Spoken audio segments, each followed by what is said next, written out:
This is the User Adoption Podcast with your host, Henrik Dagier.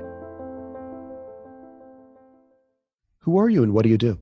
Hi, Henrik. My name's Anita Toth, and I am a churn consultant for B2B SaaS companies, helping them to reduce their churn and increase their profits.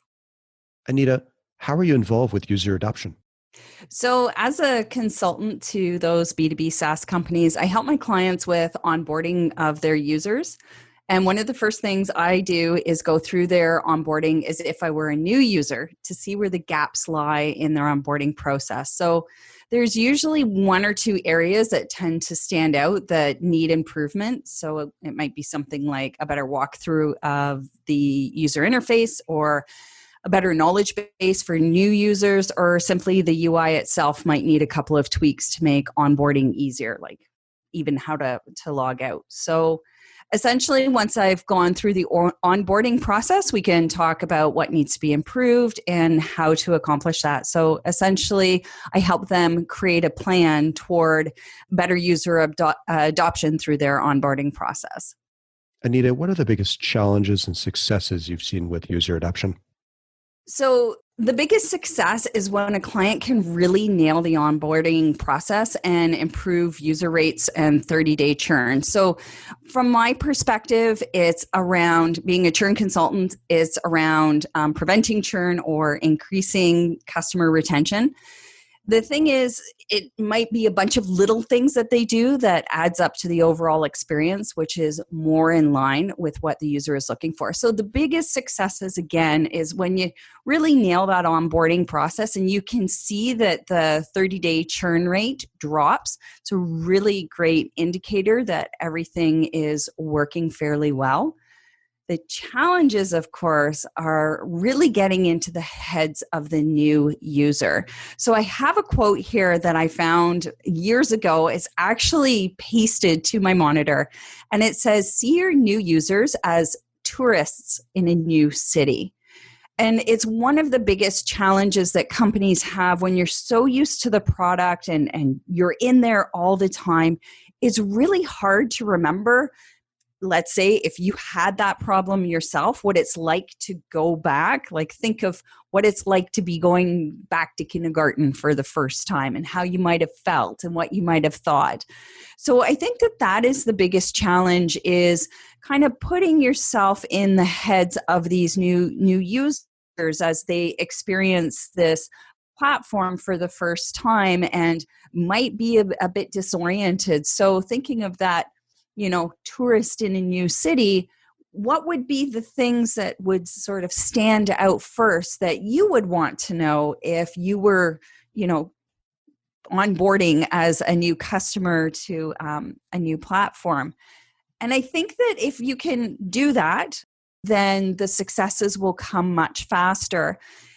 If you can't do that, then there's another way, which is wonderful. And this is like my biggest thing of all, is ask your customers. Ask them through the onboarding process about some of the challenges they're having, what are the goals they're looking to achieve. A simple survey, usually 2 or 3 questions, just what they're hoping to achieve, maybe even why they chose the platform. And you're really trying to get a sense of their mindset. And then I always recommend this: pick out a few new customers, either every week or once a month. Sit down, 5 to 10 of them if you can, and see if you can get on a quick call with them. 5 to 10 minutes to ask them those questions that really help you see things from their perspective. Because again, we're so far removed when we've been working with the product for such a long time that, it's really hard to get your head back into where that new user might be and maybe some of the feelings they're having, or maybe some of the challenges that are in front of them. So the best way to find out is to ask first by survey, and ask them in the survey too if they would be open to a quick call. And those people that raise their hand and say, yeah, I'll talk to you for 5 or 10 minutes, it's a perfect way to do it. Reach out to them, record the call, transcribe it, keep it in a database somewhere and refer to it to see how you can make the onboarding experience better for others just based on the data you gathered through those customer interviews. Anita, what advice would you like to share with people working on improving user adoption? To be patient, and that it is often a game of inches or centimeters. It's patient improvement. I liken it to similar to when you're losing weight. So when you first start on a diet, you might lose a bunch of weight really quickly and it feels wonderful and you just want to keep the momentum going. But at some point that starts changing. You start plateauing. It takes more effort than to make changes that you can actually see a measurable difference. And it's really similar here too. So let's say you implement that customer feedback system. You learn that there were some maybe big friction points in your onboarding process that just you didn't see before. You've removed them now.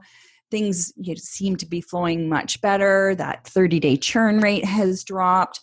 But now it's like, all right, we got that quick win. Now what do we do? And it's the same process of digging deeper, asking more questions. I'm a really big proponent after 20 plus years as a qualitative researcher in an academic setting. I have to say, keep with the customer feedback. That's going to help you see now what are those little things that you need to do to slowly, just like in the weight loss scenario, slowly get rid of those last few pounds or kilos that you're trying to get rid of. And it's the same here. So the big friction points might be out of the way in terms of onboarding and getting users to adopt the product. But now what are those little things that when they add up, they might be enough to stop somebody from continuing their onboarding or using the product on a more regular basis. So that would be my biggest thing, patience, and then knowing that quick wins in the beginning. And then after that, it might not be as easy, but realize that that's the journey for everybody and that it's perfectly normal, and it can be frustrating at times when you want things to move faster and they don't necessarily move so quickly. That's it, little by little by little, and that you're doing okay. So long as that needle is moving just even a little bit, at least it's showing that the work you're doing is having an impact. And always, always, always talk to your customers. Find out what it is they want, how you can help them, how you can make their experience better. Because the more you learn from them, then you can take that learning and implement it into the onboarding process and the rest of the processes, customer support, put it back in your marketing to better acquire customers who are like the ones that you really want. Take that feedback and put it everywhere throughout the company, the sales process as well. So I think that's the biggest, those are the biggest things that I would sort of suggest as takeaways from this little discussion we're having today. And Anita, where can we learn more about user adoption and your work on the subject? So for me, you can find me in two places. I have my website, anitatoth.ca, and then I'm also on LinkedIn, so you can just type my name in. I have the picture with the orange shirt. It's really easy to spot me, and you can reach out to me there. Well, thanks, Anita. Thank you very much. For more on this, visit useradoptionpodcast.com. Don't forget to please subscribe, rate, and review. And for a book about this, check out useradoptionbook.com. Tune in next week for the next episode. Thanks for listening.